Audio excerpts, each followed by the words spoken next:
Drawing রুমে বসে বসে আইপ্যাডে ফ্রি ফায়ার গেম খেলছি। তখনই কলিং বেল বেজে ওঠে। উঠে গিয়ে দরজা খুলে দেখি আব্বু সাথে করে একটা মেয়েকে নিয়ে এসেছে। আমি আম্মুকে ডেকে বলি, ও আম্মু গো, তোমার বুঝি এই বাড়ির ভাত বন্ধ হয়ে গেল? তাড়াতাড়ি এসে দেখে যাও, আব্বু আবার বিয়ে করে বউ নিয়ে এসেছে। ওই হারামজাদা চুপ। আগে সব কথা শুনে তারপর চেঁচামেচি কর। আর কি বলবে তুমি? ছি ছি আব্বু, তুমি এই বয়সে আবার বিয়ে করলে? আর এই মেয়ে, মাথায় কি কিছুই নেই? নিজের বাবার বয়সী একটা লোককে বিয়ে করেছেন। আব্বু ঠাস করে আমার গালে থাপ্পড় মেরে বলে, এনাফ, অনেকক্ষণ থেকে ফালতু কথা বলেই যাচ্ছিস। কথা আগে শুনে তারপর চেঁচামেচি করবি। আমি গালে হাত দিয়ে দাঁড়িয়ে আছি। তখনই আম্মু এসে মেয়েটাকে দেখে একটা হাসি দিয়ে বলে, আরে নীলামা, আয় ভিতরে আয়, বাইরে দাঁড়িয়ে আছিস কেন? তোমার ছেলে ভেতরে আসতে দিলে তো আজ সেই কখন থেকে ফালতু বকবক করেই যাচ্ছে। আমি তো আব্বু আম্মুর কথা শুনে বোকার মতো তাকিয়ে আছি।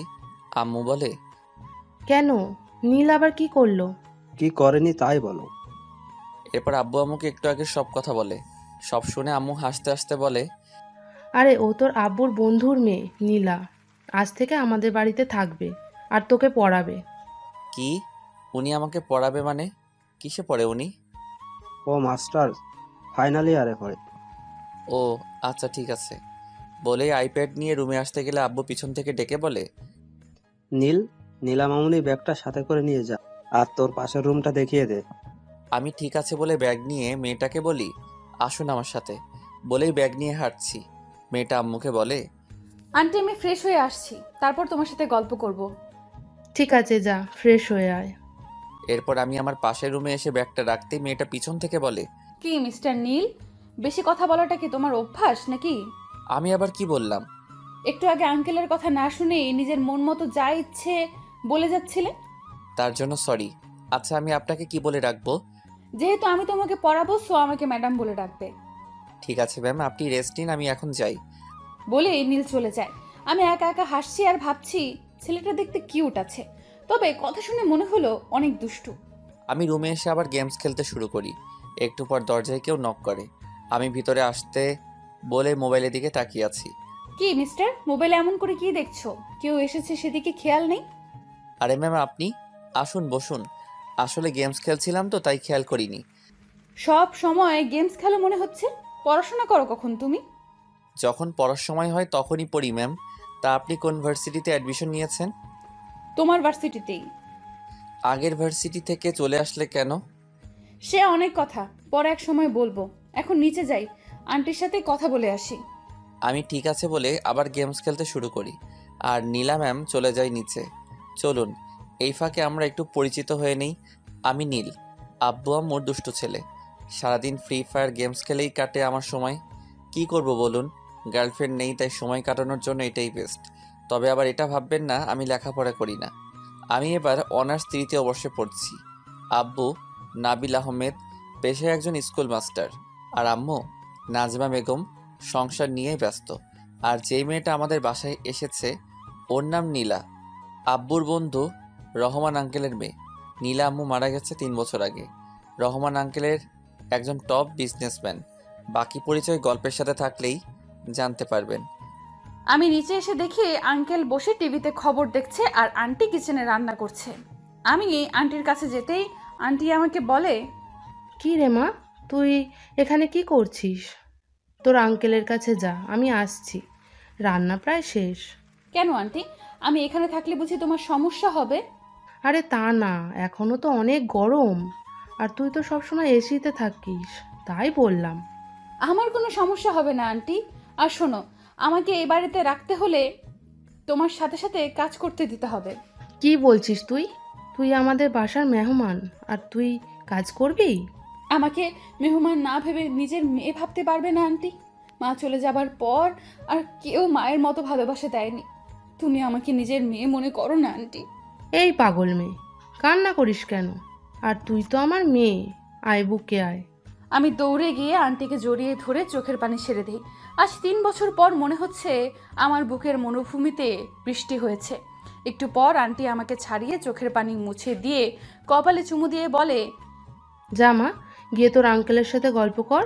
আমার রান্না হয়ে গেছে, আমি খাবার নিয়ে আসছি। আমিও তোমাকে হেল্প করি আন্টি। আচ্ছা ঠিক আছে, আয়। আমি আর আব্বু টেবিলে বসে আছি। একটু পর দেখি আম্মু আর নীলা ম্যাম খাবার নিয়ে আসছে। আব্বু বলে, কিরে মা, তুই কাজ করছিস? আর নাজমা, তুমি কোন আক্কেলে মেয়েটাকে কাজ করতে দিচ্ছ? আন্টিকে কিছু বলো না আঙ্কেল, আমি নিজে থেকেই করছি। আন্টি আমাকে নিষেধ করেছে। উফ, এখন কথা রেখে খেতে দাও তো। আম্মু ক্ষুধায় পেটে ইঁদুর খরগোশ সব দৌড়াচ্ছে। আমার কথা শুনে আম্মু আর নীলা ম্যাম হাসছে। আব্বু আমার দিকে তাকিয়ে বলে, খাওয়া ছাড়া আর কোনো কাজ আছে নাকি? লেখাপড়ায় ঠন ঠন। এবার যদি রেজাল্ট খারাপ হয় তাহলে খবর আছে তোর। কত কষ্ট করে ইন্টার থেকে 4.68 নিয়ে পাশ করেছি, তাও এই স্কুল মাস্টার বলে আমি নাকি ঠিকমতো পড়াশোনা করি না।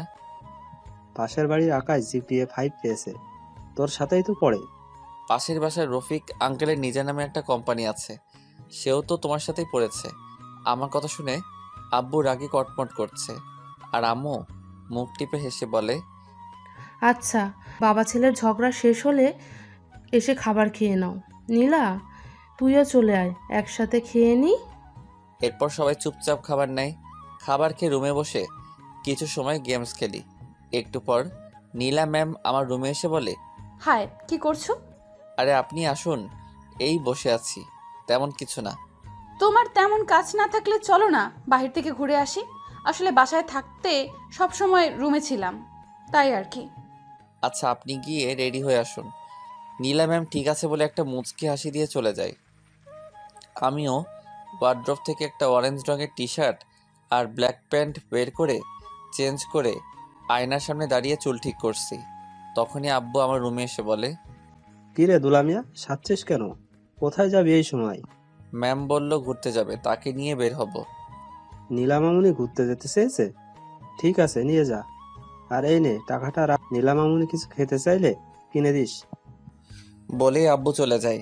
আমি টাকা চাইলে তো কখনোই দেয় না, আর যেই নীলা ম্যামকে নিয়ে ঘুরতে যাব বলেছি অমনি 1000 টাকা দিয়ে গেল। এটা কি আমারই আব্বু? আম্মুর কাছে জিজ্ঞেস করতে হবে। বলেই রুম থেকে বের হয়ে নিচে এসে দেখি আম্মু বসে আছে। আমি আম্মুর পাশে বসতেই আম্মু আমার দিকে তাকিয়ে বলে, কি রে, কোথাও যাবি নাকি তুই এখন? ম্যাম, ঘুরতে যেতে চেয়েছে, তাই তাকে নিয়ে ঘুরতে যাব। আচ্ছা, তাড়াতাড়ি ফিরিস কেমন? ঠিক আছে। আচ্ছা আম্মু, একটা কথা বলো তো, তোমার হাজবেন্ড কি সত্যি আমারই আব্বু? এই ফাজিল, তোর আব্বু না হলে কার আব্বু? হুম? আমি টাকা চাইলে তো কখনো দেয় না, আর যেই শুনলো ম্যামকে নিয়ে ঘুরতে যাব অমনি আমাকে 1000 টাকা দিয়ে দিল। তোর আব্বু দেয় না তো কি হয়েছে, আমি তো দিই তোকে, তাই না? হুম, তুমি তো আমার লক্ষ্মী সুইট আম্মু। আরও কিছু কথা বলি আম্মুর সাথে। একটু পর নীলা ম্যাম আমাদের কাছে আসতেই আমি তো হা করে তাকিয়ে আছি তার দিকে। একটা পিঙ্ক কালারের গাউন পরেছে। আমি তো পুরাই ক্রাশ খেয়ে বসে আছি। নীলা ম্যাম আমার দিকে তাকিয়ে চোখের ভ্রু নাচিয়ে ইশারায় বলে কি, আমি লজ্জা পেয়ে অন্যদিকে তাকিয়ে ফেলি। আম্মু ওঠে নীলা ম্যামের কাছে গিয়ে চোখ থেকে একটু কাজল নিয়ে ম্যামের গালে লাগিয়ে দিয়ে বলে, কারণ নজর যেন না লাগে আমার মামনিটার। নীলা ম্যাম লজ্জা পেয়ে মুচকি হাসে। আমি আর চোখে ম্যামের দিকে তাকিয়ে আছি। একটু পর ম্যামকে নিয়ে বের হয়ে একটা রিক্সা নিয়ে এক পাশে চেপে বসি। কেমন জানি আনইজি ফিল করছি। এই প্রথম কোনো মেয়ের সাথে এক রিক্সায় উঠেছি। ম্যাম আমাকে বলে, তোমার জন্য কি এই দিকে জায়গা নেই? পড়ে যাবে তো। আমি ঠিক আছি ম্যাম, সমস্যা নেই। এই দিকে চেপে বসো, নয়তো পড়ে যাবে। আমি ম্যামের দিকে একটু চেপে বসে বলি, কোথায় যাবেন ম্যাম বলুন? তোমার যে জায়গা সবচেয়ে বেশি ভালো লাগে সেখানেই চলো। আমার তো নদী সবচেয়ে বেশি ভালো লাগে। তাহলে সেখানেই চলো। এরপর রিক্সাওয়ালা মামাকে বলি নদীর দিকে যেতে। একটু পর নদীর পাড়ে এসে ম্যামকে নিয়ে বসে আছি। দুজনের মাঝেই নীরবতা। নীরবতা ভেঙে আমি বলি, কিছু খাবেন ম্যাম? আমার খুব আইসক্রিম খেতে ইচ্ছে করছে। ঠিক আছে বলে আমি উঠে গিয়ে 2টা আইসক্রিম নিয়ে এসে ম্যামকে একটা দেই আর একটা আমি খেতে থাকি। কিছু সময় সেখানে বসে থেকে ম্যামকে নিয়ে হাঁটতে হাঁটতে চলে আসি একটা পার্কে। আজ নিজেকে কেমন জানি মিঙ্গেল মিঙ্গেল লাগছে। আরও বেশ কিছু সময় ঘোরাঘুরি করে ম্যামকে নিয়ে বাসায় চলে আসি। বাসায় এসে রুমে গিয়ে চেঞ্জ করে কিছু সময় ফেসবুক চালাই। একটু পর আব্বু আর নীলা ম্যাম আমার রুমে আসে। আব্বু বলে, আজ থেকে নীলা তোকে পড়াবে। যদি আমি শুনি তুই ওর কথা শুনিসনি তাহলে তোর খবর আছে। ঠিক আছে মাস্টার সাহেব, আপনি এখন আসতে পারেন, মনে থাকবে আমার। এরপর আব্বু চলে গেলে ম্যাম আমাকে বলে, বই নিয়ে টেবিলে বসো। আমি ঠিক আছে বলে বই নিয়ে টেবিলে বসে পড়ি। নীলা ম্যাম আমার মুখোমুখি হয়ে বসেছে। আমি এক পলকে তার দিকে তাকিয়ে আছি। ম্যাম পড়াচ্ছে। একটু পর আমার দিকে তাকিয়ে দেখে আমি তার দিকে তাকিয়ে আছি। রাগী কণ্ঠে বলে, বইয়ের দিকে তাকাতে বলেছি, আমার মুখের দিকে নয়। আমি ম্যামের কথায় থতমত খেয়ে যাই। আমতা করে বলি, জি জি ম্যাম, তাকাচ্ছি। বলে আমি বইয়ের দিকে তাকাই। প্রায় 1 ঘন্টা পড়িয়ে ম্যাম কিছু পড়া দিয়ে চলে যায়। আমি বই রেখে বিছানায় গিয়ে শুয়ে পড়ি। একটু পর আম্মু নিচে থেকে খাবার খেতে ডাকে। গিয়ে সবাই একসাথে খাবার খেয়ে নেই। এরপর কিছু সময় সবাই গল্প করে যে যার রুমে গিয়ে শুয়ে পড়ি। পরের দিন সকালে ঘুম থেকে উঠে ফ্রেশ হয়ে নাস্তা করে ভার্সিটির জন্য বের হতে গেলে আম্মু বলে, নীল, তুই সাথে করে নীলা মামুনিকে নিয়ে যা তো। ঠিক আছে আম্মু, চলুন ম্যাম। একটু দাঁড়াও, আমি আসছি। বলেই ম্যাম তার রুমে গিয়ে একটা বোরকার হিজাব পরে আসে। এরপর বাসা থেকে বের হয়ে একটা রিক্সা নিয়ে চলে আসি ভার্সিটি। রিক্সা ভাড়া দিয়ে ভার্সিটির ভিতরে গিয়ে আমি ম্যামকে বলি, ম্যাম আপনি তাহলে ক্লাসে যান। ঠিক আছে, যাওয়ার সময় আমাকে সাথে করে নিয়ে যেও। ঠিক আছে, নিয়ে যাব। বলেই ম্যাম চলে যায় তার ক্লাসে আর আমি বন্ধুদের কাছে। আমি ওদের কাছে আসতে আবির বলে, কিরে দোস্ত, তোর সাথে একটা মেয়ে আসলো দেখলাম, কে ভাবি নাকি? আরে না, আমার টিউশনের ম্যাম, আব্বুর বন্ধুর মেয়ে। আমাদের বাসায় থেকে পড়বে আর আমাকে পড়াবে। আচ্ছা এই কথা, আমি তো ভাবলাম তুই বুঝি সিঙ্গেল থেকে এবার মিঙ্গেল হয়ে গেলি। আমার আর মিঙ্গেল এই কপারে প্রেম নেই রে। আর চাপা মারতে হবে না, আমাদের ভার্সিটির সকল মেয়েদের ক্রাশ তুই। কত মেয়ে তোকে প্রপোজ করলো, তুই তো সবাইকে রিজেক্ট করলি। এগুলো আমার টাইপের না। আমার জীবন সাথী যে হবে তাকে প্রথম দেখায় আমার মন চিনে নিবে, বুঝলি? বুঝলাম। এখন চল, ক্লাসের সময় হয়ে গেছে। বলেই দুজন বাকিদের থেকে বিদায় নিয়ে ক্লাসে চলে আসি। 2টা ক্লাস করে বের হয়ে এসে ভার্সিটির মাঠে বসে গল্প করছি। আবির বলে, দোস্ত, তোর ম্যাডাম দেখতে কেমন রে? দেখ আবির, আমি ম্যামকে নিয়ে কোনো কথা বলতে চাই না। আরে আমি তো শুধু জানতে চেয়েছি তোর ম্যাডাম দেখতে কেমন। যেমনই হোক তা দিয়ে তোর কি প্রয়োজন? 5 জনের সাথে প্রেম করছি, তাদের গিয়ে দেখ না। আচ্ছা বলবো না তোর ম্যামকে নিয়ে কথা। তা তোর কথা শুনে তো মনে হচ্ছে তুই তোর ম্যামকে ভালোবেসে ফেলেছিস। যদি তোর তাই মনে হয় তবে ম্যামকে নিয়ে আর কখনো কথা বলবি না। ঠিক আছে, বলবো না। আচ্ছা চল, বাইরে থেকে ঘুরে আসি। না ম্যাম এখন বের হয়ে আসবে, তাকে নিয়ে বাসায় চলে যাব। ক্লাস করবি না আজকে আর? ইচ্ছে করছে না, তুই কর। আমি এখন আর ক্লাসে যাব না, রিয়ার কাছে যাব। দেখি আজ পাখিটাকে বর্ষা আনতে পারি কিনা। এসব লুচ্চামি বাদ দে, নয়তো দেখবি কোন দিন বিপদে পড়বি। তোমার জ্ঞান তোমার কাছেই রাখো মামা, আমি যাই। বলেই আবির চলে যায়। চলুন আবির সম্পর্কে একটু আপনাদের বলি। আবির বড়লোক বাবার ছেলে। আমার সাথে যখন আবিরের বন্ধুত্ব হয় তখন এমন ছিল না। খুব ভদ্র আর ভালো মনের একজন মানুষ ছিল। নিশি নামের একটা মেয়েকে পাগলের মতো ভালোবাসতো, কিন্তু মেয়েটা আবিরের সাথে বেইমানি করে। আর তারপর থেকে আবির এমন হয়ে যায়। বাকিরা গল্পের সাথে থাকলেই জানতে পারবেন। আমি একা একা বসে আছি। একটু পর দেখি ম্যাম আসছে। আমি উঠে ম্যামের কাছে যেতেই ম্যাম বলে, এখানে বসেছিলে নাকি ক্লাসে যাওনি? 2টা করে বের হয়ে এসেছি, ভালো লাগছিল না ক্লাস করতে তাই। আচ্ছা বুঝলাম। বাসায় যাবে এখন নাকি কোনো কাজ আছে? না, তেমন কোনো কাজ নেই, চলুন বাসায় যাওয়া যাক। বলেই ম্যামকে নিয়ে ভার্সিটি থেকে বের হয়ে একটা রিক্সা নিয়ে চলে আসি বাসায়। বাসায় এসে আম্মুর সাথে কথা বলে চলে যাই রুমে। গিয়ে ফ্রেশ হয়ে নিচে এসে আম্মুকে বলি, আম্মু খাবার দাও, ক্ষুধা পেয়েছে। নীলা, মামুনিকে ডেকে নিয়ে আয়। আমি ঠিক আছে বলে উপরে এসে নক না করেই ম্যামের রুমে ঢুকে যা দেখি আমার চোখ বড় বের হয়ে আসার অবস্থা। ম্যাম শাড়ির কুচি ঠিক করছে, শাড়ির আঁচলটা বুকে নেই। আমি চোখ বন্ধ করে অন্যদিকে ঘুরে যাই। ম্যাম আমাকে দেখে শাড়ির আঁচল বুকে জড়িয়ে উল্টো দিকে ঘুরে বলে, এই তুমি এখানে কি করছো? আর দরজায় নক না করে কেন ঢুকেছো? সরি ম্যাম, আমি বুঝতে পারিনি। আর আম্মু আপনাকে খেতে ডাকছে। বলেই এক দৌড়ে রুম থেকে বের হয়ে নিচে এসে আম্মুকে বলি, আম্মু একটা প্লেটে আমার খাবার দাও, আমি রুমে গিয়ে খাবো। আজ হঠাৎ রুমে খেতে চাইছিস কেন? আর তোকে না পাঠালাম নীলাকে ডাকতে, গিয়েছিলি?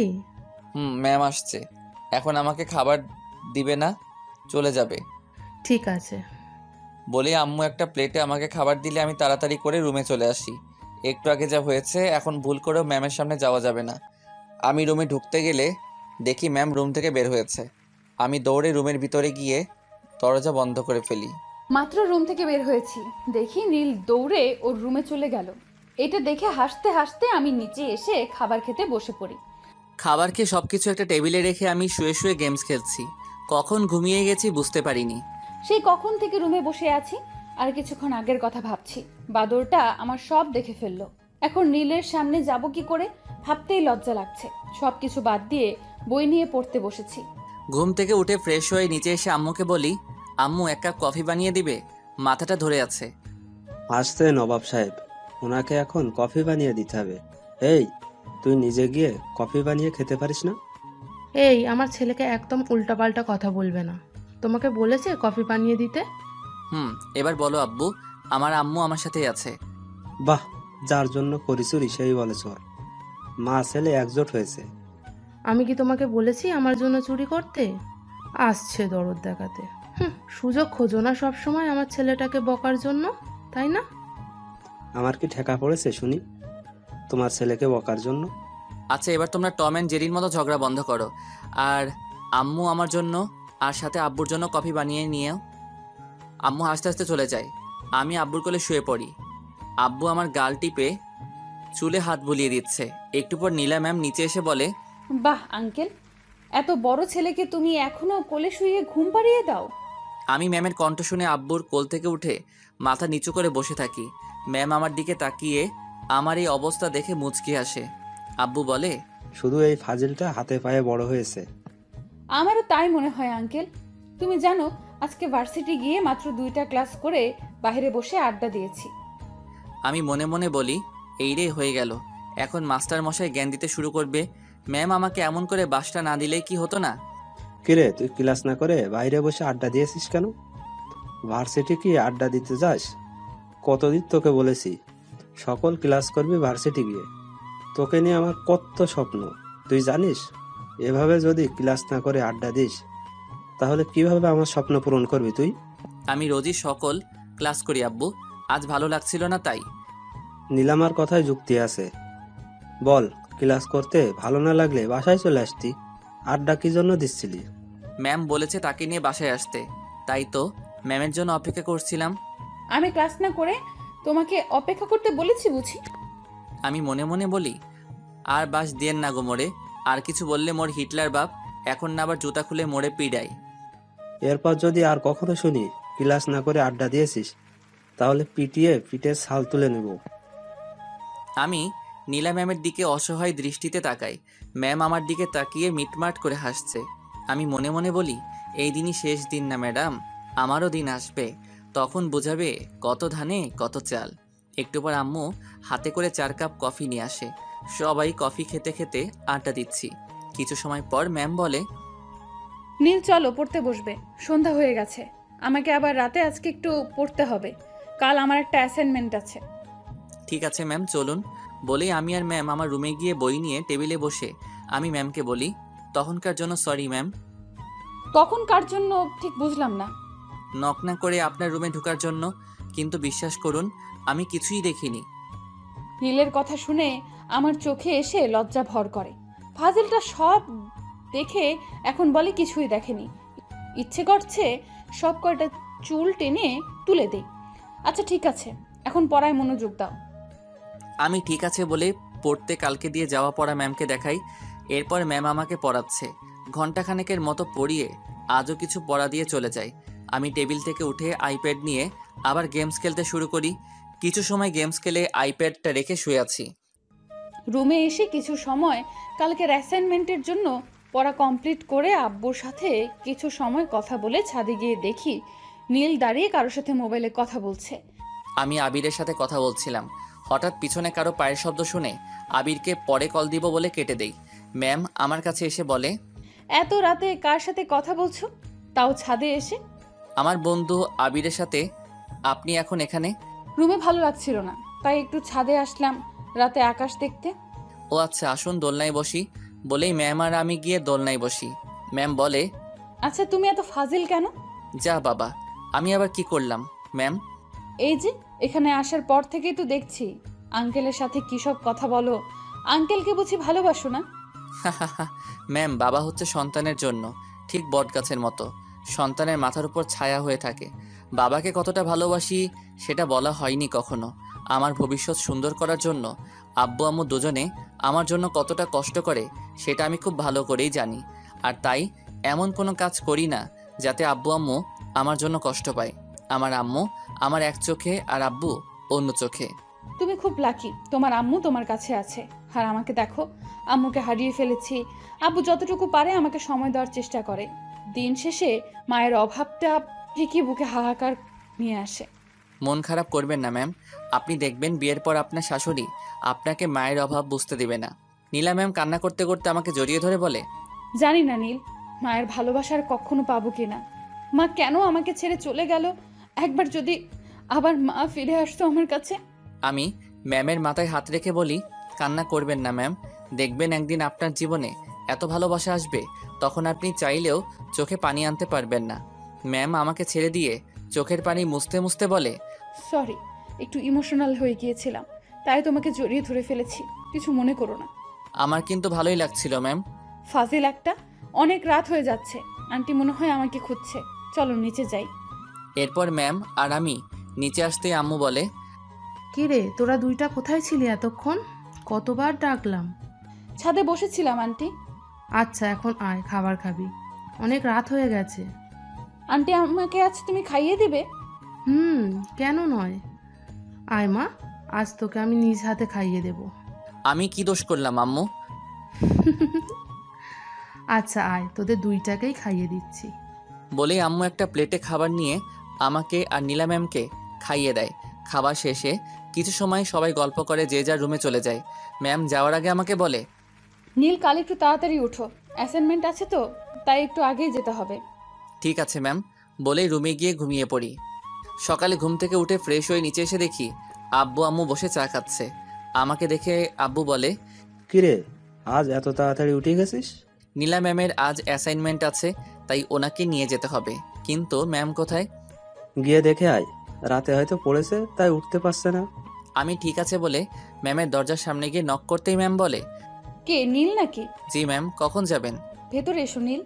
আমি ভিতরে গিয়ে দেখি ম্যাম তার হিজাবে সেফটি পিন লাগানোর চেষ্টা করছে, কিন্তু হচ্ছে না।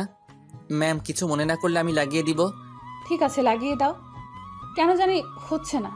আমি গিয়ে ম্যামের হাত থেকে সেফটি পিনটা নিয়ে খুব সাবধানে লাগিয়ে দেই। ম্যাম মুচকি হেসে আমাকে বলে, ধন্যবাদ, সেই কখন থেকে চেষ্টা করছি, হচ্ছে না। এখন চলুন, 9টা বেজে গেছে। চলো, লেট হয়ে যাচ্ছে। ম্যামকে নিয়ে নিচে এসে খাবার খেয়ে আব্বু আম্মুকে বিদায় দিয়ে বাসা থেকে বের হয়ে একটা রিক্সা নিয়ে চলে আসি ভার্সিটি। গেটের সামনে আসতেই আবির এসে বলে, কিরে, তোকে সে কখন থেকে কল করছি? মোবাইল কোথায় তোর? আর এটা বুঝি তোর ম্যাডাম? ম্যাম আপনি যান, লেট হয়ে যাচ্ছে আপনার। ম্যাম ঠিক আছে বলে চলে যায়। আবির বলে, কিরে, তোর ম্যাডামের সাথে আমার পরিচয় করিয়ে দিলি না কেন? ম্যামের অ্যাসাইনমেন্ট আছে, লেট হয়ে যাচ্ছে, পরে একসময় পরিচয় করিয়ে দিব। এখন চলো ক্লাসে যাই। আমি কিছু সময় নীলের দিকে তাকিয়ে মনে মনে বলি, আমি জানি বন্ধু, তুই ইচ্ছে করে আমার সাথে তোর ম্যাডামের পরিচয় করে দিলি না, তবে আমিও দেখব তুই কতদিন লুকিয়ে রাখতে পারিস আমার থেকে। কি রে, কি ভাবছিস? চল ক্লাসে যাই। কিছু না, চল যাই। বলেই আমি আর আবির ক্লাসে চলে আসি। একটু পর স্যার ক্লাসে লেকচার দিতে থাকে। ক্লাস শেষ করে স্যার চলে যায়। এক এক করে বাকি ক্লাসগুলো করে বাইরে এসে দেখি ম্যাম গেটের সামনে দাঁড়িয়ে আছে। আমি আবিরকে বলি, আচ্ছা আমি বাসায় গেলাম, একটু কাজ আছে। বলেই ম্যামের কাছে আসতেই ম্যাম বলে, আজকে সব ক্লাস করেছো? আমি সব সময় সব ক্লাস করি, কাল শুধু করিনি। চলুন বাসায় যাওয়া যাক। আমার খুব ফুচকা খেতে ইচ্ছে করছে, চলো না ফুচকা খাই। ঠিক আছে চলুন তাহলে। বলেই ম্যামকে নিয়ে চলে আসি ফুচকার দোকানে। এরপর 2 প্লেট ফুচকার অর্ডার দেই। একটু পর ফুচকা দিলে দুজনে ফুচকা খেয়ে আমি ম্যামকে বলি, এবার বাসায় যাবেন নাকি আর কিছু খাবেন ম্যাম? না, আর কিছু এখন খাবো না, চলো হাঁটতে হাঁটতে বাসায় যাই আজকে। কি বলছেন? বাসা এখানে থেকে 20 মিনিটের রাস্তা, এত পথ হেঁটে যেতে পারবেন? খুব পারবো, আজ হেঁটে যেতে ইচ্ছে করছে। ঠিক আছে চলুন তাহলে হেঁটেই যাই। বলেই ম্যামকে নিয়ে হাঁটতে থাকি। রাস্তায় টুকটাক কথা বলতে বলতে বাসায় চলে আসি। বাসায় এসে ম্যাম আর আমি ওপরে চলে আসি। রুমে যেতে নিলে ম্যাম বলে, আজ ঘুরতে যেতে হবে বিকেলে নীল। ঠিক আছে, আপনি রেডি হয়ে থাকেন। ম্যাম ঠিক আছে বলে মিষ্টি একটা হাসি দিয়ে চলে যায়। আমি আবারও ম্যামের হাসি দেখে ক্রাশ খেলাম। কিছু সময় সেখানে দাঁড়িয়ে থেকে রুমে এসে ব্যাগটা টেবিলে রেখে ওয়াশরুমে গিয়ে গোসল করে রুমে এসে চেঞ্জ করে নিচে এসে খাবার খেয়ে নেই। খাওয়া শেষে সোফায় এসে আম্মুর কোলে মাথা রেখে শুয়ে পড়ি। কিছু সময়ের মধ্যে সেখানেই ঘুমিয়ে পড়ি। বিকেলে ম্যামের ডাকে ঘুম ভাঙে। এই নীল ওঠো, আর কত ঘুমাবে? তুমি না আমাকে নিয়ে ঘুরতে যাবে বলেছো? আমি ঘুম থেকে উঠে চোখ ডলতে ডলতে তাকিয়ে দেখি আমি ম্যামের কোলে শুয়ে আছি। এক লাফে উঠে বসে বলি, আমি তো আম্মুর কোলে শুয়েছিলাম, আপনি কখন আসলেন এখানে? আন্টির কোলেই শুয়েছিলে। আঙ্কেল আন্টিকে নিয়ে বাইরে যাবে, তাই আমাকে ডেকে বলল তোমার পাশে বসতে। তুমি নাকি সোফায় ঘুমালে পড়ে যাও, তাই। কোথায় গেছে আব্বু আম্মু? কিছু বলে গেছে? আন্টির নাকি প্রেশারটা বেড়ে গেছে, তাই ডাক্তারের কাছে গেছে। কই আম্মু তো আমাকে কিছু বললো না। আচ্ছা আমি ফ্রেশ হয়ে আসছি, আপনি গিয়ে রেডি হয়ে আসুন। ঠিক আছে, তুমিও চেঞ্জ করে নাও, একটা ব্ল্যাক শার্ট নয়তো পাঞ্জাবি পরো। আমি ঠিক আছে বলে রুমে এসে আব্বুকে কল করি। আব্বু কল রিসিভ করে বলে, কিরে নীল, কখন ঘুম থেকে উঠলি? এখনই। আম্মুর কি হয়েছে আব্বু? ডক্টর কি বলল? এমন কিছু না, একটু প্রেশারটা বেড়ে গেছে, মেডিসিন নিয়েছি। ও আচ্ছা, তাহলে আম্মুকে নিয়ে বাসায় চলে এসো, আমি ম্যামকে নিয়ে একটু বাইরে যাচ্ছি। আচ্ছা সাবধানে যাস, আর সন্ধ্যার আগে বাসায় চলে আসিস, কেমন? ঠিক আছে আব্বু, রাখি তাহলে। বলেই কল কেটে ফ্রেশ হয়ে এসে ম্যামের কথা মতো একটা ব্ল্যাক পাঞ্জাবি পরে নিচে এসে অপেক্ষা করছি ম্যামের জন্য। একটু পর সিঁড়ি দিয়ে ম্যামের পায়ের শব্দ শুনে সিঁড়ির দিকে তাকিয়ে আমি তো পুরাই হা হয়ে আছি। ম্যামের দিক থেকে চোখই সরাতে পারছি না। ম্যাম আমার সাথে ম্যাচিং করে ব্ল্যাক শাড়ি, কানে ব্ল্যাক কালারের ঝুমকো, চোখে কাজল, ঠোঁটে হালকা গোলাপি রঙের লিপস্টিক, কপালে ছোট্ট টিপ, হাত ভর্তি রং বেরঙের কাচের চুড়ি। আমার চোখের পলক পড়ছে না ম্যামের দিক থেকে। ম্যাম আমার কাছে এসে তুড়ি বাজিয়ে বলে, এমন করে তাকিয়ে কি দেখছো? চোখের পলকই পড়ছে না? আমি আনমনে বলে উঠি, তোমাকে দেখছি, চোখ সরাতেই পারছি না। আমার কথা শুনে ম্যাম বলে, আমাকে এমন করে দেখার কি আছে? শুনি। এবার আমি বাস্তবে ফিরি। একটু আগে ম্যামকে আনমনে কি বলেছি, ইসরে ম্যাম এখন কি ভাবছে আমাকে। আমি মাথায় হাত দিয়ে চুলকাতে থাকি। ম্যাম মুচকি হেসে বলে, অনেক লজ্জা পাওয়া হয়েছে, এখন চলো। চলুন এবার যাওয়া যাক। বলেই দুজনে বাসা থেকে বের হয়ে একটা রিক্সা নিয়ে চলে আসি পার্কে। একটা বেঞ্চে বসে আছি, দুজনের মাঝে নীরবতা। একটু পর নীরবতা ভেঙে ম্যাম বলে, কি নীল, আজকে কি চুপ করে থাকবে ঠিক করেছো নাকি? না এমনটা কেন হবে? আচ্ছা আপনি বসুন, আমি বাদাম নিয়ে আসছি। বলেই আমি গিয়ে বাদাম নিয়ে এসে ম্যামকে বাদামের প্যাকেটটা দিই। দুজনে বাদাম খাচ্ছি। আমি ম্যামকে বলি, আচ্ছা ম্যাম একটা কথা জিজ্ঞেস করি, যদি রাগ না করেন। আচ্ছা রাগ করবো না, বলো কি বলবে। আচ্ছা আপনি আপনার লাইফ পার্টনার কেমন চান? আই মিন কেমন ছেলে আপনার পছন্দ? কেন হঠাৎ এই কথা জানতে চাইছো কেন? এমনি ইচ্ছে হলো জানতে, কেমন ছেলে আপনার পছন্দ? তেমন করে এখনো ভাবিনি, তবে যে আমার লাইফ পার্টনার হবে তাকে অবশ্যই অনেস্ট হতে হবে আর আমাকে খুব ভালোবাসতে হবে।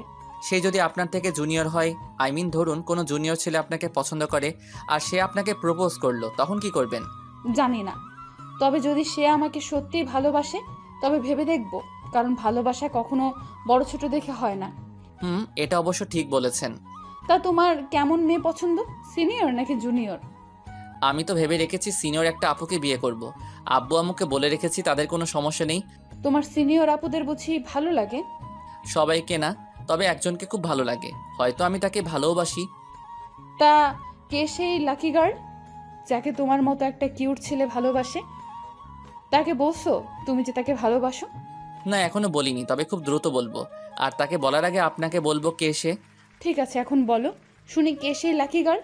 আমি কিছু বলতে যাব তখনই আবির কোথা থেকে এসে আমাকে বলে, আরে নীল তুই এখানে? আরে এটা বুঝি তোর ম্যাম। কেমন আছেন ম্যাম?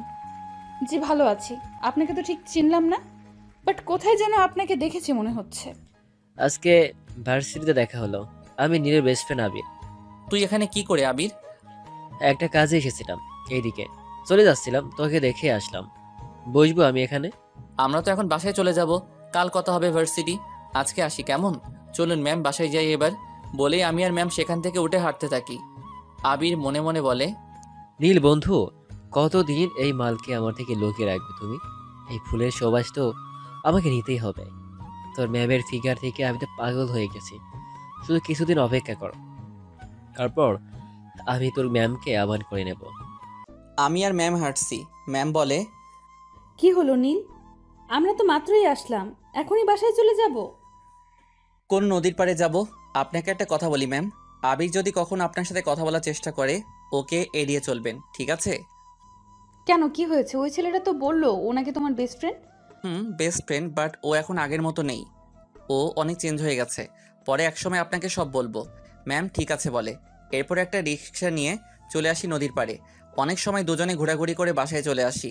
এইভাবেই হাসি আর আনন্দে কেটে যায় 6 মাস। ম্যাম আর আমার মাঝে এখন খুব ভালো একটা বন্ধুত্ব হয়েছে। আমি এখন ম্যামকে আর আপনি বলি না, তুমি করে বলি। সকালে নীলকে ডাকতে ওর রুমে গিয়ে দেখি এখনো ঘুমিয়ে আছে। এই ছেলেটা কত যে ঘুমাতে পারে বুঝি না। সারা রাত কি যে করে।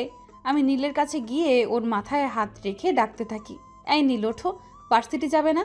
নীল ঘুমের মধ্যে আমার হাত ওর বুকে জড়িয়ে ধরে।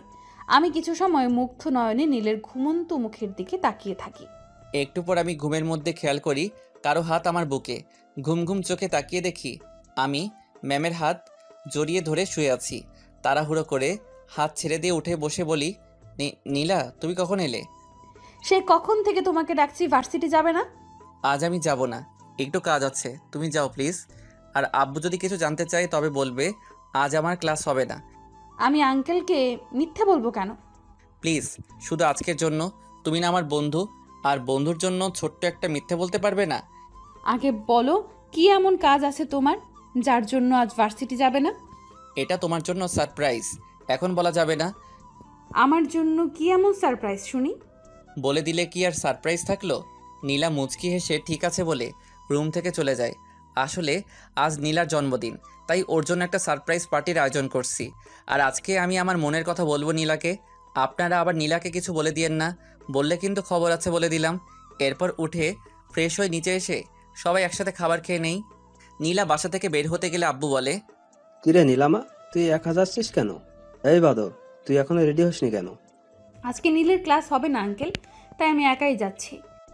ও আচ্ছা, তাহলে নীল একটা কাজ কর, নীলামাকে ভার্সিটিতে পৌঁছে দিয়ে আয়। রাস্তাঘাটের অবস্থা ভালো না, একা যেতে হবে না। আচ্ছা আব্বু, আমি তাহলে নীলাকে পৌঁছে দিয়ে আসছি। বলেই দুজন বাসা থেকে বের হয়ে একটা রিক্সা নিয়ে উঠে পড়ি। রিক্সায় উঠতেই নীলা বলে, এই প্রথম আমি মিথ্যা বললাম, তাও তোমার জন্য। তবে আর কখনো কিন্তু বলবো না, মনে রেখো। ঠিক আছে আর বলতে হবে না, আমিও আজকের পর আর ভার্সিটি অফ দিব না। কথা বলতে বলতে ভার্সিটি চলে আসি। নীলাকে ভার্সিটি পৌঁছে দিয়ে আমি চলে আসি ফুলের দোকানে। কিছু ফুল, লাল নীল সাদা রঙের আবির, আরও যা যা লাগে সব কিছু নিয়ে বাসায় চলে আসি। এরপর আব্বু আম্মুকে এসে সব বলি। আব্বু আম্মু সব শুনে খুব খুশি হয়। আমি সব কিছু ছাদে নিয়ে রেখে দেই। এরপর রুমে এসে কিছু সময় আইপ্যাড নিয়ে ফ্রি ফায়ার গেমস খেলতে খেলতে ঘুমিয়ে যাই। ক্লাস শেষ করে বের হয়ে আসতেই নীলের বন্ধু আবির একটা গোলাপ ফুল নিয়ে আমার সামনে এসে হাঁটু ভাঁজ করে বসে বলে, যেদিন প্রথম তোমাকে দেখেছি সেদিন থেকে আমার মনের কোণে তোমায় নিয়ে অনেক স্বপ্ন এঁকে রেখেছি। ভালোবাসি তোমাকে। Will you marry me? এই ছেলে, তোমার লজ্জা করে না? জুনিয়র হয়ে সিনিয়রকে প্রপোজ করছো? ভালোবাসি, এতে লজ্জার কি আছে নীলা? আর তুমি সিনিয়র বলে তোমাকে ভালোবাসা দেব না, এটা কোথায় লেখা আছে? কোথায় কি লেখা আছে আমি জানি, আর কখনো আমাকে এসব কথা বলবে না।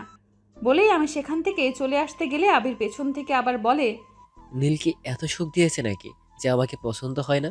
আমি কিন্তু নীলের চেয়ে বেশি সুখ দিতে পারবো। একবার চলো আমার সাথে। আবিরের কথা শুনে আমার রাগে মাথা গরম হয়ে যায়। আবিরের কাছে গিয়ে ঠাস করে ওর দুই গালে থাপ্পড় দিয়ে বলি, রাস্কেল, নিচে যেমন সবাইকে তেমন ভাবিস? নিজের মা বোনের সাথে কি এইভাবেই কথা বলিস? আজ বুঝতে পারছি নীল কেন আমাকে তোকে এড়িয়ে চলতে বলেছে। আর কখনো আমার সামনে আসলে থাপড়ে তোর মুখের নকশা চেঞ্জ করে দেব, বাজে ছেলে কোথাকার। তুই খুব বড় ভুল করেছিস নীলা। এই আবিরের গায়ে হাত তুলে তোর এমন অবস্থা করব, আমি কাউকে মুখ দেখানোর অবস্থায় থাকবি না। বলেই আবির রাগে মেগে সেখান থেকে চলে যায়। নীলা বাসায় আসে, সোজা আমার রুমে চলে আসে। নীলার দিকে তাকিয়ে দেখি চোখ কেমন লাল হয়ে আছে। কিছুটা অবাক হয়ে জিজ্ঞেস করলাম, কি হয়েছে তোমার, এমন লাগছে কেন? নীলা কিছু না বলে দৌড়ে এসে আমাকে জড়িয়ে ধরে কান্না করে দেয়। আমি কিছুটা ঘাবড়ে যাই। বুক থেকে নীলার মাথাটা তুলে দুই গালে হাত রেখে বলি, কি হয়েছে তোমার? কেউ কিছু বলেছে? বলো আমায়। নীলা আবার আমাকে জড়িয়ে ধরে কান্না করতে করতে ভার্সিটিতে যা হয়েছে সব বলে। রাগে আমার মাথা গরম হয়ে যায়, কিন্তু আজ নীলার জন্মদিন, তাই কোনো ঝামেলা করতে চাই না। তাই শান্ত কণ্ঠে নীলাকে বলি, আচ্ছা আমি দেখছি, তুমি কেঁদো না, যাও রুমে গিয়ে ফ্রেশ হয়ে আসো। তোমার জন্য আমি এখনো না খেয়ে আছি। কি, তুমি এখনো খাওনি? আচ্ছা, আমি ফ্রেশ হয়ে আসছি। তুমি ফ্রেশ হয়ে রুমেই থেকে আমি খাবার নিয়ে তোমার রুমে আসছি। আজ তোমাকে আমি খাইয়ে দেব নিজ হাতে। নীলা মুচকি হেসে মাথা নাড়িয়ে ঠিক আছে বলে চলে যায়। আমি নিচে গিয়ে একটা ফ্ল্যাটে দুইজনের জন্য খাবার নিয়ে নীলার রুমের সামনে এসে দরজায় নক করতেই নীলা ভিতরে যেতে বলে। আমি রুমে গিয়ে দেখি নীলা চেঞ্জ করে বসে আছে। আমি হাত ধুয়ে নীলার সামনে বসতেই নীলা বলে, এক প্লেট কেন, তুমি খাবে না? এক ফ্ল্যাটে দুজনের হবে না বুঝি? আমি তোমাকে খাইয়ে দিচ্ছি, তুমি আমাকে খাইয়ে দাও। নীলা ঠিক আছে বলে আমাকে খাইয়ে দেয়। আর আমি নীলাকে। খাওয়া শেষ হলে নীলা বলে, আমার খুব ঘুম পাচ্ছে, আমার মাথায় একটু হাত বুলিয়ে দিবে? ঠিক আছে, তুমি শুয়ে পড়ো, আমি দিচ্ছি। এরপর নীলা শুয়ে পড়ে। আমি নীলার মাথার পাশে বসে ওর মাথায় হাত বুলিয়ে দিচ্ছি। নীলা আমার দিকে কিছু সময় তাকিয়ে থেকে ঘুমিয়ে যায়। আমি নীলার কপালে চুমু দিয়ে রুম থেকে বের হয়ে দরজা বন্ধ করে দিয়ে চলে আসি ছাদে। ছাদে এসে ফুল আর ঝাড়বাতি দিয়ে পুরো ছাদটা ভালো করে সাজিয়ে ফেলি। আর আবির দিয়ে বড় বড় করে হ্যাপি বার্থডে টু ইউ নীলা লিখি দেয়ালে। কিছু বেলুন দিয়ে একটা টেবিল সাজিয়ে রাখি। সব কিছু করতে করতে রাত প্রায় 8টা বেজে যায়। হঠাৎ ছাদের সিঁড়িতে কারো পায়ের শব্দ শুনে তাড়াতাড়ি করে ছাদের গেটের সামনে এসে দেখি নীলা ছাদে আসছে। আমি ছাদ থেকে বের হয়ে গেটে তালা মেরে দেই। নীলা আমাকে ছাদে তালা দিতে দেখে বলে, তুমি ছাদের দরজা বন্ধ করেছো কেন? আর সেই কখন থেকে তোমাকে খুঁজে যাচ্ছি, কোথায় ছিলে এতক্ষণ? ছাদে এখন যাওয়া যাবে না, একটু সমস্যা আছে, চলো নিচে যাই। কেন, এখন কি ছাদে যেতে বারণ আছে? আর তোমার হাতে এত রং কিসের? সব কিছু পরে জানতে পারবে, এখন চলো তো এখান থেকে। বলেই নীলার হাত ধরে নিচে চলে আসি। নিচে এসে দেখি নীলার আব্বু এসেছে, আমার আব্বুর সাথে কথা বলছে। আমি আঙ্কেলের সাথে কুশল বিনিময় করে গিয়ে হাত ধুয়ে এসে সবার সাথে কিছু সময় গল্প করে সবাই একসাথে রাতের খাবার খেয়ে নেই। এখন ঠিক 11টা 50 বাজে। নীলার রুমের দরজা নক করতে নীলা ভিতরে যেতে বলে। আমাকে দেখে নীলা বলে, নীল, তুমি এই সময় কিছু বলবে? এখন কিছু বলার সময় নেই, আমার সাথে আসতো। কোথায় যাব এখন সেটা বলবে তো? আগে এসো, তারপর বলছি। বলেই নীলার হাত ধরে ছাদে চলে আসি।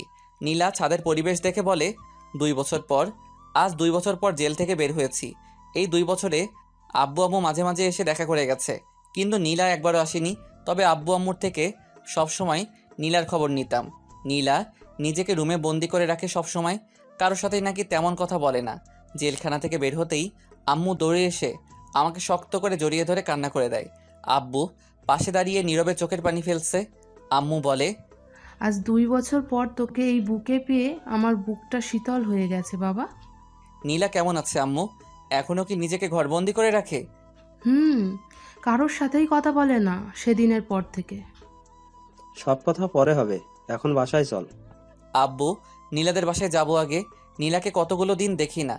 আচ্ছা, কাল যাব নীলাদের বাসায়, আগে বাসায় চল। না আব্বু, আমি আজকে নীলাকে বিয়ে করতে চাই। কি বলছিস তুই? নীলা ধর্ষিতা জেনেও তুই বিয়ে করতে চাইছিস? আম্মু চাইছি, তোমাদের কোনো আপত্তি আছে? না বাবা, আমাদের কোনো আপত্তি নেই। তোর কথা শুনে আজ গর্বে বুকটা ভরে যাচ্ছে। ঠিক আছে চল, আমরা নীলাদের বাসায় গিয়ে আজই নীলা আর তোর বিয়ে দিয়ে নীলার মাকে আমাদের বাসায় নিয়ে যাব। আমি ঠিক আছে বলে আব্বু আম্মুর সাথে গাড়িতে উঠে নীলাদের বাসায় রওনা দেই। আমাদের সমাজের মানুষগুলো কতটা আজব, একটা ধর্ষিতা মেয়েকে দেখলে ছিচি করে, অথচ বিয়ের আগে কত মেয়ে তার বয়ফ্রেন্ডের সাথে রুম ডেট করে, তারা ঠিকই বুক ফুলিয়ে সমাজে চলাফেরা করে। আবার কত ছেলে তো আছে যারা বিবাহিতা মেয়েদের নিয়ে পালিয়ে যায়, তাদের দিকে কেউ আঙ্গুল তোলে না। কিন্তু একটা জানোয়ার একটা অসহায় মেয়ের সর্বনাশ করলে তার দিকে ঠিকই আঙ্গুল তোলে।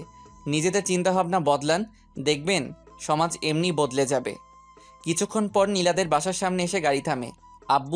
আমি আম্মু নীলাদের বাসার সামনে দরজার সামনে দাঁড়িয়ে আছি। আব্বু কলিং বেল দিতে নীলার আব্বু এসে দরজা খুলে আমাকে দেখে বলে, আরে নীল বাবা, কেমন আছো তুমি? কতটা শুকিয়ে গেছো, এসো ভেতরে এসো। নীলা কোথায় আঙ্কেল?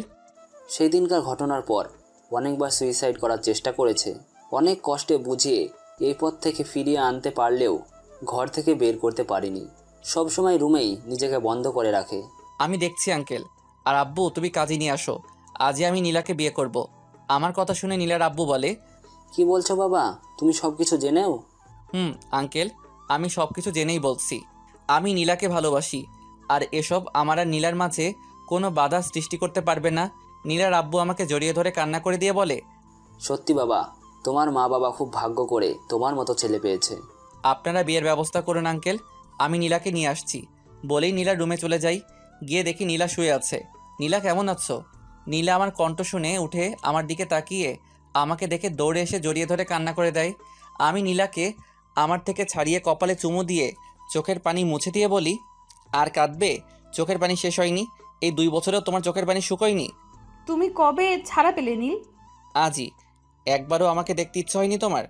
হয়েছে, রোজ হয়েছে, কিন্তু নিজের এই অপবিত্র শরীর নিয়ে সমাজের মানুষের সামনে কি করে যেতাম? আমার নীলা কখনো অপবিত্র হতে পারে না। চলো আমার সাথে। কোথায় যাব? আজ আমরা বিয়ে করব। পাগল হয়ে গেছো তুমি? একটা ধর্ষিতা মেয়েকে বিয়ে করবে তুমি? আমার জন্য সমাজের সবার কাছে তোমার মাথা হেট হয়ে যাবে, আর তাছাড়া তোমাকে দেবার মতো কিছুই নেই। আমি তোমার দেহকে নয় নীলা, তোমাকে ভালোবেসেছি। আর রইল সমাজের কথা। এই সমাজকে আমি মানি না, যে সমাজে একজন পতিতা মাথা উঁচু করে চলে আর একটা ধর্ষিতা মেয়ের দিকে আঙুল তোলা হয়। আমি পারবো না নীল, তুমি চলে যাও। আমার চোখের দিকে তাকিয়ে বলো তুমি আমাকে ভালোবাসো না। একবার বলো আমি চলে যাব। নীলা আমাকে ছেড়ে দিয়ে উল্টো পাশ হয়ে চোখের পানি ছেড়ে দেয়। আমি নীলার কাছে গিয়ে আমার দিকে ঘুরিয়ে চোখের পানি মুছে বলি, আমি আমার উত্তর পেয়ে গেছি। এবার রেডি হয়ে নাও, আমরা আজই বিয়ে করছি।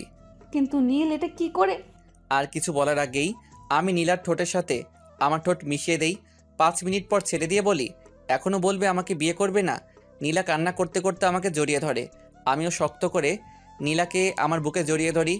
বেশ কিছু সময় দুজনে একে অপরকে জড়িয়ে ধরে আমি নীলার হাত ধরে নিচে আসতেই আম্মু নীলার কাছে এসে কপালে চুমু দিয়ে বলে, আয় মা, বস এখানে। নীলা আম্মুর সাথে গিয়ে বসে পড়ে। একটু পর আব্বু আর আঙ্কেল কাজী নিয়ে আসলে আমাদের বিয়ে পড়ানো হয়। কাজী বিয়ে পড়িয়ে চলে যায়। কিছু সময় নীলাদের বাসা থেকে আমাদের বাসায় চলে আসি। নীলা আম্মুর সাথে নিচে বসে আছে। আমি ওয়াশরুমে চলে যাই গোসল করতে। চলুন জেনে আসি 2 বছর আগে কি এমন হয়েছিল যার জন্য আমি জেলে গিয়েছিলাম। 2 বছর আগে নীলা ছাদের পরিবেশ দেখে খুশিতে আমাকে জড়িয়ে ধরে বলে, তুমি জানলে কি করে আজ আমার জন্মদিন? আমার হবু বউয়ের জন্মদিন আর আমি জানবো না? কে তোমার হবু বউ?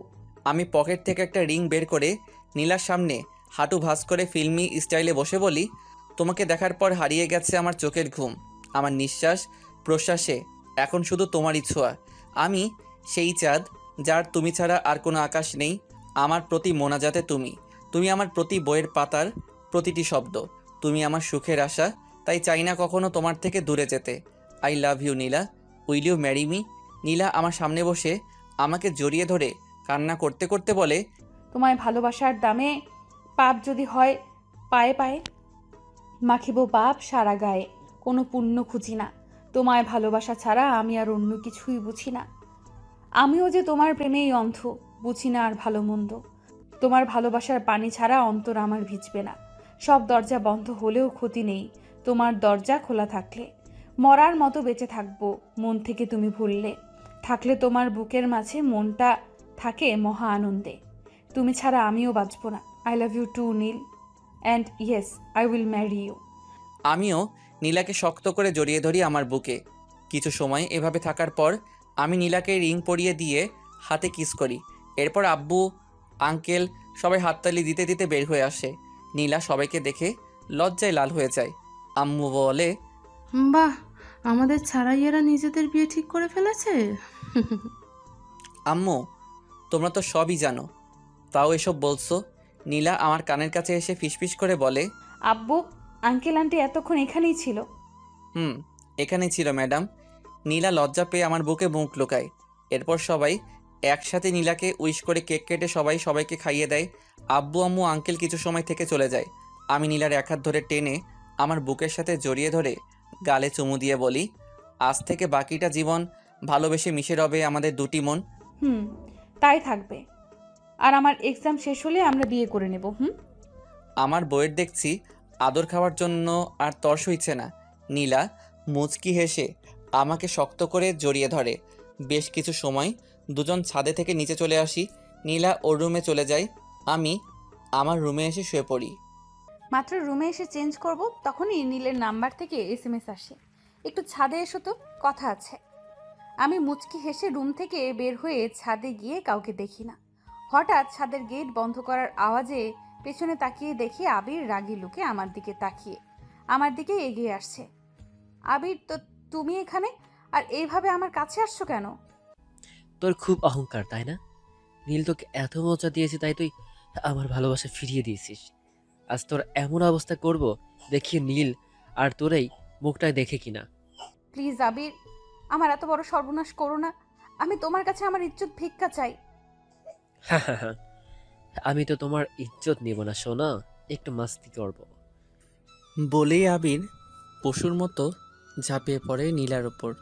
নীলা হাজারো চেষ্টা করে আবিরের শক্তির সাথে পেরে ওঠে না। আবির নিজের শরীরের চাহিদা মিটিয়ে একপাশে বসে বসে সিগারেট খাচ্ছে। নীলা নিজের শাড়ির আঁচল বুকে জড়িয়ে কান্না করছে। আমি শুয়ে আছি, কিন্তু কিছুতেই ঘুম আসছে না। নীলার সাথে কথা বলার জন্য মনটা ছটফট করছে, তাই উঠে লাইট অন করে মোবাইল খুঁজছি, কিন্তু মোবাইলটা রুমে নেই। হঠাৎ মনে পড়লো মোবাইল তো ছাদে রেখে এসেছি, তাই রুম থেকে বের হয়ে ছাদের দরজা খুলতে গেলে দেখি বন্ধ। এর মধ্যে নীলার কান্নার আওয়াজ শুনে বুকের ভিতরটা মোচড় দিয়ে ওঠে। কয়েকটা লাথি মারতে দরজা ভেঙে যায়। ছাদে এসে যা দেখি, আমার মাথায় আকাশ ভেঙে পড়ে। আবি নীলার পাশে বসে সিগারেট খাচ্ছে। ওর গায়ে একটা শর্ট প্যান্ট ছাড়া কিছু নেই। নীলা ওর শাড়ির আঁচল বুকে জড়িয়ে কান্না করছে। আবির আমাকে দেখে পালানোর চেষ্টা করলে ওর বুকে এক লাথি মেরে ওকে ফেলে দিয়ে আশেপাশে তাকিয়ে একটা রড হাতে নিয়ে ইচ্ছে মতো আবিরকে মারতে থাকি। মারতে মারতে আবিরের নাক মুখ থেকে রক্ত বের করে ফেলি। আবিরের শরীর ফেটে রক্ত পড়ছে। চেঁচামেচি শুনে সবাই ছাদে এসে দেখে এই অবস্থা। আম্মু গিয়ে নীলাকে ধরে তুলে বুকে জড়িয়ে নেয়। নীলা আম্মুকে জড়িয়ে ধরে কান্না করছে। আমি এখন আবিরকে মারছি, ওর চুল ধরে বলি, তোকে নিজের বন্ধু ভেবেছিলাম, আর তুই আমার কলিজায় হাত দিয়েছিস। আজ আমি তোকে জানে মেরে ফেলবো। নীল, আমার ভুল হয়ে গেছে, আমাকে এবারের মতো মাফ করে দে। আমার নীলাও তোর কাছে মাপ চেয়েছে, তুই মাপ করেছিলি। আজ আমি তোর শরীরে চাহিদা বা সারা জীবনের মতো শেষ করে দিব। বলেই রড দিয়ে আবিরের মাথায় বাড়ি দিবে, ওর পেটে ঢুকিয়ে দেই। গলা কাটা মুরগির মতো ছটফট করতে করতে মুহূর্তেই মারা যায়। তবুও আমার রাগ কিছুতেই কমছে না। বসে ইচ্ছে মতো ওর মুখে ঘুষি মারতে থাকি। আব্বু এসে আমাকে টেনে তুলে বলে, মরে গেছো, আর কত মারবি? ওর কত বড় সাহস! আব্বু, ও আমার কলিজায় হাত দিয়েছে, আমি ওকে কেটে টুকরো টুকরো করে ফেলবো। হঠাৎ ছাদে কিছু পুলিশ এসে আবিরের লাশ দেখে জানতে চাই কে মেরেছে। আমি মেরেছি অফিসার। আপনাদের খবর দিল কে অফিসার? আমি দিয়েছি, কিন্তু বুঝতে পারিনি নীল যে এই জানোয়ারটাকে মেরে ফেলবে। এবার পুলিশ আবিরের লাশ নিয়ে আর আমাকে ধরে নিয়ে যায়। আমি যাওয়ার সময় নীলাকে বলি, আমার জন্য অপেক্ষা করো, আমি ফিরে আসব। আর এই তোমার এই কলঙ্ক আমি আমার ভালোবাসা দিয়ে মুছে দিব। এরপর আমাকে জেলে নিয়ে যায়। কিছুদিন পর কোর্টে চালান করে দিলে জজ সাহেব সব শুনে আমাকে 2 বছরের শাস্তি দেয়। এই 2 বছরে প্রায় অনেকবার নীলা সুইসাইড করার চেষ্টা করেছে। বর্তমান একটু পর ফ্রেশ হয়ে এসে দেখি নীল রুমে বসে আছে। আম্মু নীলাকে চেঞ্জ করিয়ে একটা লাল বেনারসি পরিয়েছে। আমি নীলার পাশে বসে ওর 2 গালে হাত রেখে বলি, আমার বউটাকে দেখতে যে পরীর মতো লাগছে সেটা কি সে জানে? নীলা আমার কথায় লজ্জা পেয়ে আমাকে জড়িয়ে ধরে। কিছু সময় পর খেয়াল করি নীলা কান্না করছে। আমার বুক থেকে তুলে চোখের পানি মুছে দিয়ে কপালে চুমু দিয়ে বলি, একদম কান্না করবে না। অতীতে কি হয়েছে না হয়েছে সেসব ভেবে আর নিজেকে কষ্ট দিও না। আজ থেকে আমরা নতুন করে আমাদের জীবন শুরু করব, আর তার জন্য আমি এখন আবার আমার বউকে প্রপোজ করব। আমার বউ রাজি হবে তো? নীলা চোখের পানি মুছে মাথা নাড়িয়ে হ্যাঁ বলে। আমি বেলকনিতে গিয়ে একটা ফুল ছিঁড়ে এনে নীলাকে দাঁড় করিয়ে ওর সামনে হাঁটু ভাঁজ করে বসে বলতে শুরু করি, তুমি জীবনের রং ছুঁয়ে ভালোবেসে দেখো একবার। আমি সুখ হয়ে কাছে এসে মুছে দেব কান্না তোমার। আমার এই বুকে তোমারই নাম লিখে রেখেছি, দেখো না। ভুলেই আড়ালে কখনো হারালে আমি বাঁচব না। তুমি ফাগুনের আলো হয়ে এই হাতে রাখো যদি হাত, আমি আধারে বাঁধ ভেঙে দেব স্নিগ্ধ প্রভাত। ভালোবাসি শুধুই তোমাকে। আর সারা জীবন বাঁচবো। তুমি দেবে সারা আমার ভালোবাসায়। নীলা আমার সামনে বসে কান্না করতে করতে আমাকে শক্ত করে জড়িয়ে ধরে বলে, ভালোবাসা তোমার মতো এমনিতেই হয়। এই মায়াতে একটা জীবন কোনো কিছুই নয়। অল্প ছুঁয়ে গল্প হয়ে আমি তুমি ময়। পাশে ভালোবেসে এমনই সব সময়। কারণ ছাড়া মনটা আমার তোমার কাছে থাকতে চায়। যতটা সময় বাঁচবে জীবন, হাঁটবো তোমার পায়ে পায়ে। তুমি এলে তাই ইচ্ছে সাজাই খুশিতে, ফাঁসে আমার দিন। বোঝাই কি করে যাব মরে। তুমি ছাড়া বাঁচা আমার জন্য সত্যি কঠিন। আমিও যে তোমাকে আজও ভালোবাসি নীল। দুজন দুজনকে শক্ত করে জড়িয়ে থাকি বেশ কিছু সময়। এরপর আমি নীলাকে কোলে তুলে বিছানায় শুইয়ে দিয়ে ওর পাশে শুয়ে কপালে চুমু দিতেই নীলা কেঁপে ওঠে। ধীরে ধীরে 4 ঠোঁট এক করে দেই। এরপর নীলার ঘাড়ের থেকে চুল সরিয়ে মুখ গুজে দেই। নীলা আমার প্রতিটি ছোঁয়ায় কেঁপে ওঠে। ধীরে ধীরে দুজনে হারিয়ে যাই রঙিন এক স্বপ্নে। কিছু সময় পর নীলা আমার বুকে মাথা রেখে ঘুমিয়ে পড়ে। আমি নীলার কপালে চুমু দিয়ে ওকে জড়িয়ে ধরে ঘুমিয়ে পড়ি। পরের দিন সকালে ঘুম থেকে উঠে দেখি নীল আমাকে শক্ত করে জড়িয়ে ধরে ঘুমিয়ে আছে। কাল রাতের কথা মনে হতেই চোখে লজ্জার ঠোঁটে হাসি চলে আসে। কিছু সময় নীলকে জড়িয়ে ধরে থেকে উঠে ওয়াশরুমে চলে যাই। ঘুমিয়ে আছি, হঠাৎ মুখে পানি পড়তেই চোখ খুলে দেখি বউ আমার তার ভেজা চুল আমার মুখের সামনে ধরে মুচকে মুচকে হাসছে। আমি নীলার হাত ধরে এক টানে আমার বুকে ফেলে দিয়ে বলি, দুষ্টুমি হচ্ছে তাই না? এখন যদি আমি আবার গোসল করার ব্যবস্থা করি তাহলে কি হবে শুনি? একদম না, এখন আবার আমি গোসল করতে পারবো না। প্লিজ ছাড়ো। সবাই উঠে গেছে, কেউ চলে আসবে। এখন এখানে কে আসবে শুনি? সবাই জানে আজ আমরা এত সহজে রুম থেকে বের হব না। ইস, শখ কত! এত লুচু হয়ে গেছো কেন তুমি? আমার বউ আর আমি তার সাথে লুচোগিরি না করলে কার সাথে করব শুনি? ইচ্ছে তো করছে দরজার বাহিরে একটা ব্যানার লাগিয়ে দেই আর তাতে লিখে দেই 7 দিনের জন্য লকডাউন। সত্যি সত্যি লুচু হয়ে গেছো, শুধু পচা কথা বলে। এখন ছাড়ো, উঠে ফ্রেশ হয়ে নাও। আগে আমার মর্নিং কিসটা দিয়ে দাও। সারা রাত যা করেছো তাতে হয়নি বুঝি? এতে কিছু হয় নাকি? এত কিউট বউ আমার, ইচ্ছে তো করে সব সময় আদর করি। তোমার মুখে কিছু আটকায় না তাই না? আমি অন্য কাউকে কিছু বলছি না যে আটকাবে, আমি আমার বউকে বলছি। এখন আর কথা না বাড়িয়ে আমার পাওনাটা দিয়ে দাও। নীলা আমার গালে চুমু দিয়ে বলে, এবার হয়েছে, এখন ওঠো। এটা কি ছিল? আমি 5 বছরের ছোট বাচ্চা নাকি যে গালে চুমু দিচ্ছ? বলে নীলাকে শক্ত করে জড়িয়ে ধরে 4 ঠোঁট এক করে দেই। একটু পর ছেড়ে দিতেই নীলা আমার বুকে মাথা রেখে শুয়ে থাকে। কিছু সময় দুজন এইভাবেই থেকে নীলা আমার উপর থেকে উঠে ড্রেসিং টেবিল আয়নার সামনে গিয়ে চুল মুছতে থাকে। আমি নীলার কাছে গিয়ে কপালে চুমু দিয়ে উঠে ফ্রেশ হতে চলে যাই। ফ্রেশ হয়ে এসে দেখি বউ আমার রুমে নাই। চেঞ্জ করে সিঁড়ির কাছে আসতেই শুনি পাশের বাসার আন্টিরা আম্মুকে কিছু বলছে আর নীলা মাথা নিচু করে কান্না করছে। পাশের বাসার আন্টিরা বলছে, এটা কি করলেন নাজমা আপা? একটা ধর্ষিতা মেয়েকে আপনার ছেলের বউ করে আনলেন। মানুষের সামনে তো মাথা নিচু হয়ে গেল আপনাদের। আপনার ছেলে এখনো ছোট মানুষ, ও বলল আর আপনিও সেটাই করলেন। এখন সমাজের মানুষের সাথে চলবেন কি করে? এখনো সময় আছে, এই মেয়ের সাথে নিলে ডিভোর্স করিয়ে দেন। নীলা চোখের পানি ফেলেই যাচ্ছে মাথা নিচু করে। আমি সিঁড়ি থেকেই বলে উঠি, আরে আন্টি আপনি ঠিকই বলেছেন, ভুল হয়ে গেছে আমার তাই না? আমার কথা শুনে সবাই আমার দিকে তাকায়। আম্মু মনে মনে বলে, এরা আজ গেল, বাঁশ খাওয়ার জন্য রেডি হয়ে যাও। বাবা, ভুল তো করেছো, সেই ভুলটা এখন শুধরে না। এটা তোমার জন্য ভালো। নীলা আমার দিকে অসহায় দৃষ্টিতে তাকিয়ে আছে। আমি একবার নীলার দিকে তাকিয়ে আন্টিদের বলি, আপনাদের মতো বাজে মহিলাদের এই বাড়িতে ঢুকতে দেওয়াটা সবচেয়ে বড় ভুল। নীল, এটা কেমন ব্যবহার? আমরা তোমার গুরুজন, ভুলে যেও না এটা। গুরুজন বলেই আমার ওয়াইফকে এতগুলো বাজে কথা বলার পরও এখনও এখানে দাঁড়িয়ে আছেন, নয়তো এতক্ষণে আপনাদের ঠিকানা হতো হসপিটালের বেডে।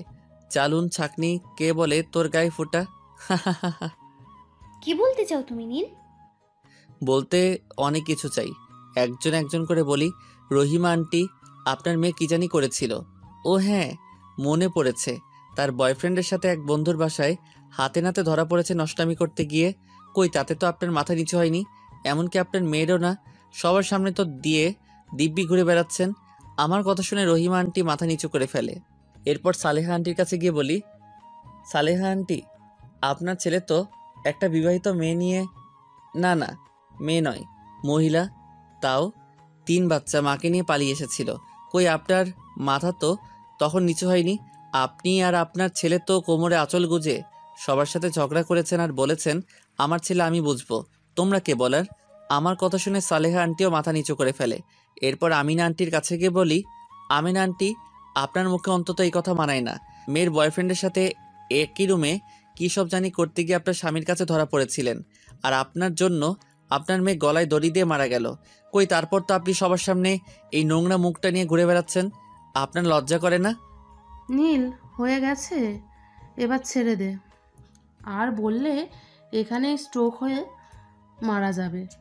আম্মু, এই নোংরা মহিলাগুলো তোমার সামনে নীলাকে এতগুলো কথা বলল, তুমি কিছু বললে না কেন? আমি বলতেই যাচ্ছিলাম, তখন তোকে সিঁড়িতে দেখলাম, তাই ভাবলাম তুই একটু ধুয়ে দে। আমি নীলার কাছে গিয়ে ওর চোখের পানি মুছে দিয়ে কপালে চুমু দিতেই নীলা আমাকে শক্ত করে জড়িয়ে ধরে। আমি বলি, কেউ এসে কিছু বললেই কাঁদতে হবে? তাদের কথার জবাব দিতে পারো না? আর এই ইতিহাস সৃষ্টিকারী মহিলারা এখন এখানে দাঁড়িয়ে আছেন কেন? ফুটেন এখান থেকে। আর ভুল করেও আমাদের বাসার আশেপাশে যেন না দেখি। আমার কথা শুনে সবাই মাথা নিচু করে চলে যায়।